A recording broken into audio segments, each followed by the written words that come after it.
fevereiro 21, Levítico 11, verso 1 a 12, verso 8. O Senhor disse a Moisés e a Arão: deem as seguintes instruções ao povo de Israel. De todos os animais que vivem em terra, estes são os que vocês poderão consumir como alimento. Qualquer animal que tenha os cascos divididos em duas partes e que rumine, mas se o animal não apresentar essas duas características, não pode ser consumido. O camelo rumina, mas não tem os cascos divididos, de modo que é impuro para vocês. O coelho silvestre rumina, mas não tem os cascos divididos, por isso é impuro. A lebre rumina, mas não tem os cascos divididos, de modo que é impura. O porco, embora tenha os cascos divididos, não rumina e, portanto, também é impuro. Não comerão a carne destes animais, nem tocarão em seu cadáver. São cerimonialmente impuros para vocês. De todos os animais que vivem nas águas, estes são os que vocês poderão consumir como alimento. Qualquer animal aquático que tenha barbatanas e escamas, seja de água salgada ou de rios. Contudo, jamais comerão animais do mar ou de rio que não tenham barbatanas e escamas. São detestáveis para vocês. Isso se aplica tanto às criaturas pequenas que vivem em águas rasas, como a todas as criaturas que vivem em águas profundas. Serão sempre detestáveis para vocês. Não comerão a carne delas, nem tocarão em seu cadáver. Qualquer animal aquático que não tem barbatanas e escamas é detestável para vocês.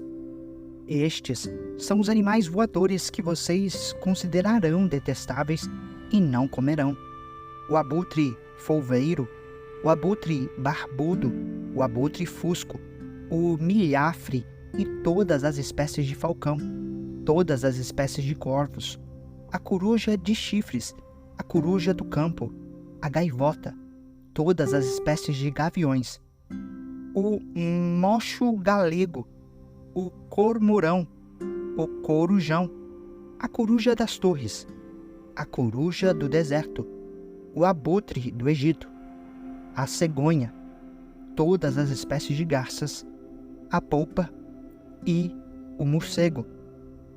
Não comerão insetos alados que rastejam pelo chão, pois são detestáveis para vocês. Contudo, poderão comer insetos alados que andam pelo chão e têm pernas articuladas para saltar. Os insetos que vocês poderão comer incluem todas as espécies de gafanhoto, gafanhotos migradores, grilhos, gafanhotos devoradores.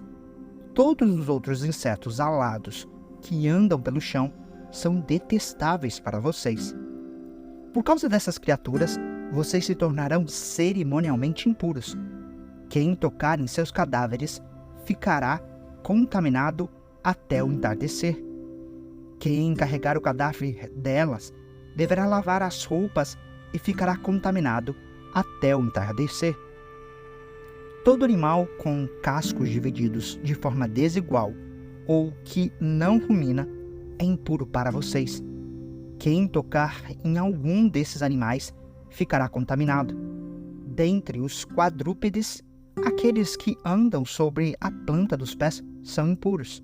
Se alguém tocar no cadáver de algum desses animais, ficará impuro até o entardecer. Se carregar o cadáver deles, deverá lavar as roupas e ficará contaminado até o entardecer.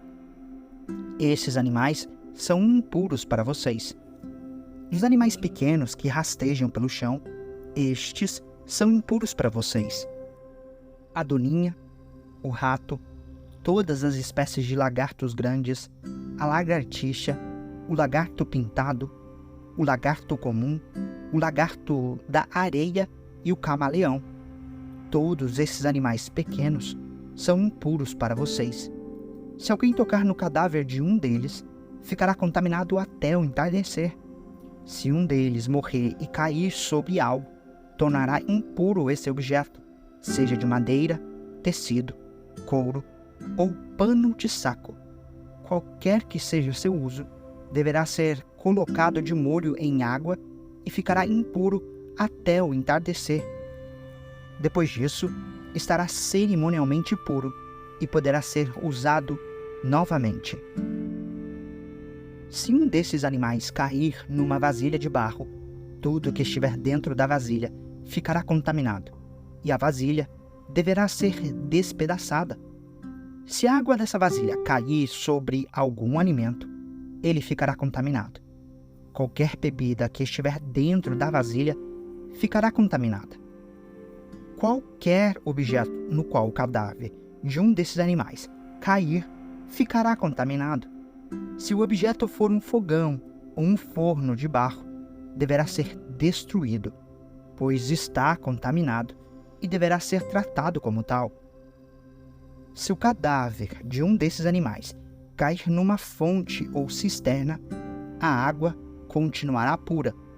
Quem tocar no cadáver, porém, ficará cerimonialmente impuro. Se o cadáver cair sobre sementes a serem plantadas no campo, ainda assim as sementes serão consideradas puras. Mas, se já tiverem sido regadas quando o cadáver cair sobre elas, as sementes serão impuras. Se morrer um animal que vocês têm permissão de comer e alguém tocar no cadáver, ficará impuro até o entardecer. Se alguém comer da carne do animal ou carregar o cadáver, deverá lavar as roupas e ficará impuro até o entardecer. Todos os animais pequenos que rastejam pelo chão são detestáveis, e vocês jamais deverão comê-los. Isso inclui todos os animais que se arrastam sobre o ventre, bem como os que têm 4 pernas e os que têm muitas patas.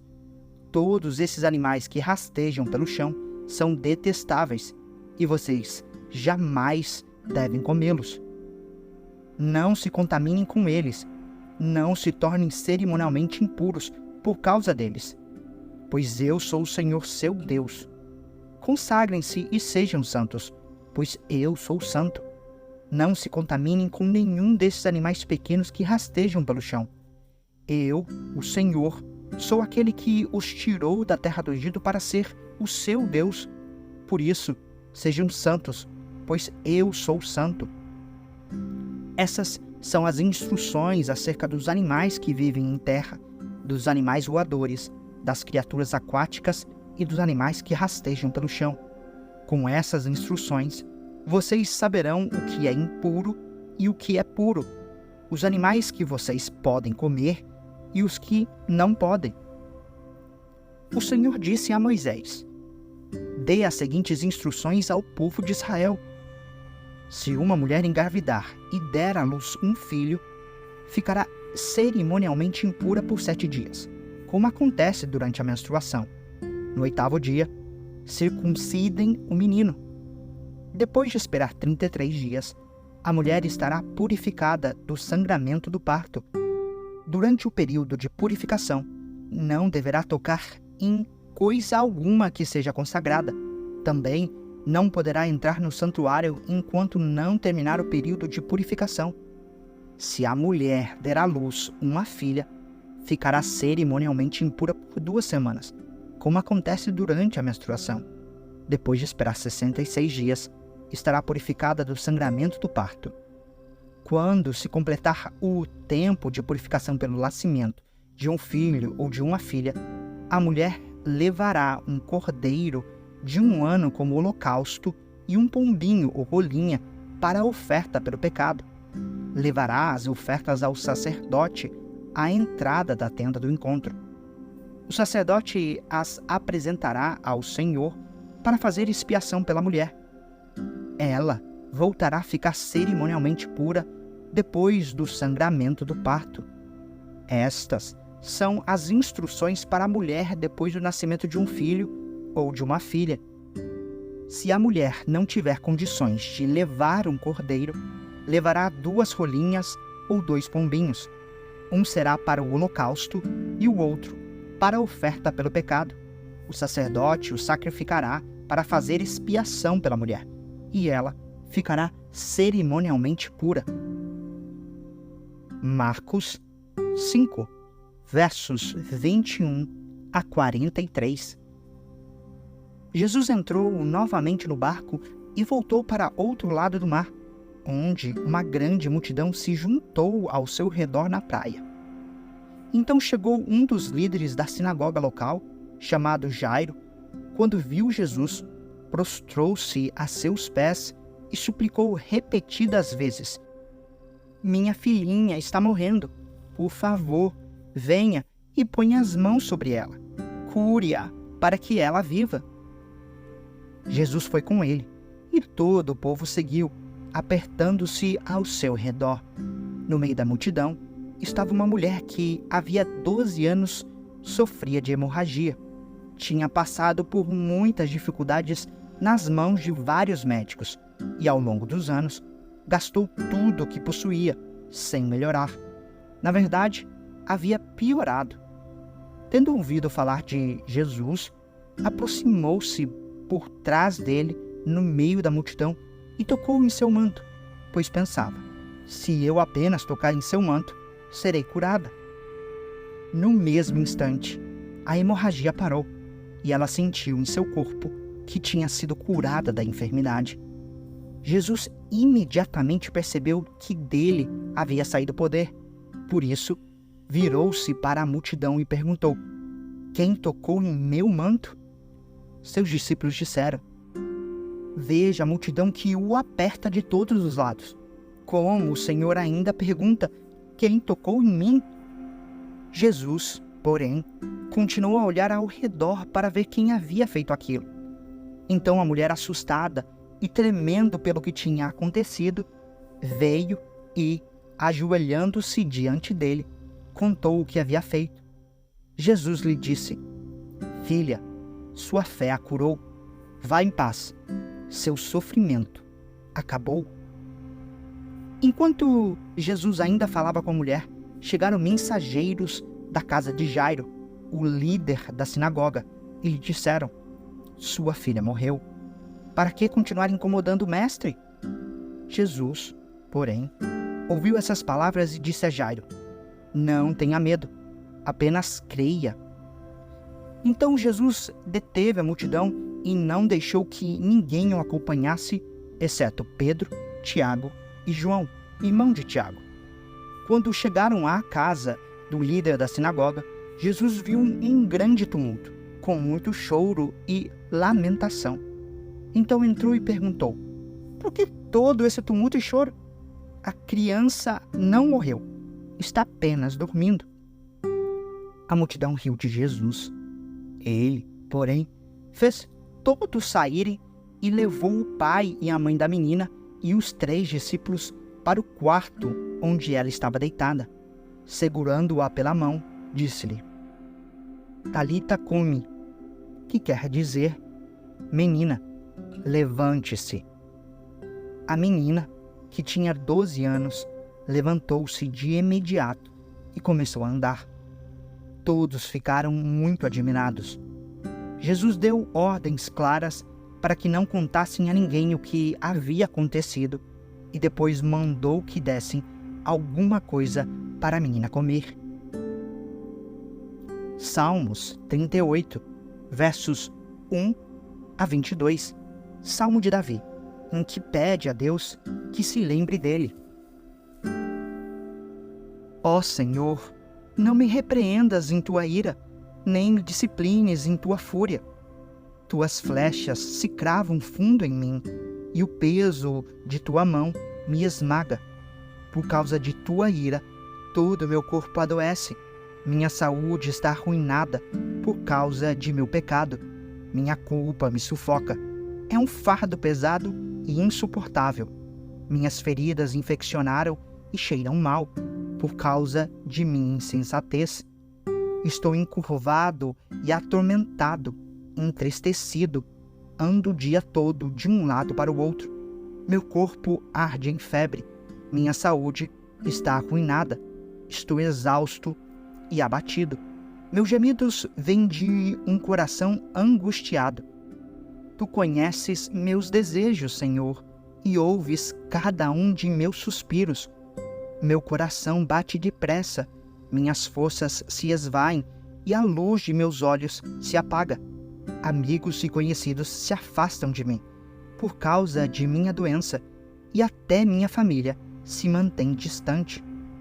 Meus inimigos preparam armadilhas para me matar. Os que desejam meu mal tramam para me arruinar e passam um dia planejando sua traição. Eu, porém, me faço de surdo para suas ameaças. Como um mudo, permaneço calado diante deles. Escolhi nada ouvir e nada responder, pois espero por ti, ó Senhor. Responde por mim, Senhor meu Deus. Orei. Não deixes que meus inimigos zombem de mim, nem que se divirtam com minha queda. Estou à beira de um colapso. Enfrento dor constante. Confesso, porém, minha culpa. Sinto profundo lamento do que fiz. Meus inimigos são muitos e fortes. Eles me odeiam sem razão. Pagam o bem com o mal e opõem-se a mim porque procuro o bem. Não me abandone, Senhor.